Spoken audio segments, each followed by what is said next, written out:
కొబ్బరి లడ్డు తయారు చేసుకోవడానికి కావలసిన పదార్థాలు: వేగించిన పుట్నాల పొడి, వేగించిన పల్లీల పొడి, కొబ్బరి తురుము, బెల్లం, యాలకుల పొడి, డ్రై ఫ్రూట్స్ తురుము, నెయ్యి.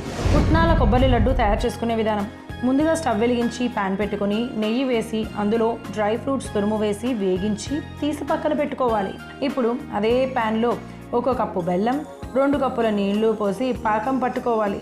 బెల్లం కరిగాక 1 కప్పు వేగించిన పుట్నాల పొడి, 1 కప్పు వేగించిన పల్లీల పొడి, 1 కప్పు కొబ్బరి తురుము అలాగే యాలకుల పొడి వేసి బాగా కలుపుకొని చివరిగా డ్రై ఫ్రూట్స్ అలాగే నెయ్యిని కూడా వేసి బాగా కలుపుకొని స్టవ్ ఆఫ్ చేసి చల్లార్చుకొని మిశ్రమం చల్లారాక చేతికి నెయ్యి రాసుకొని లడ్డూల్లాగా చుట్టుకుంటే ఎంతో రుచికరమైన అలాగే రక్తహీనతను తగ్గించి రోగనిరోధక శక్తిని పెంచి మతిమరుపును తగ్గించే శివరాత్రి స్పెషల్ పుట్నాల కొబ్బరి లడ్డు రెడీ.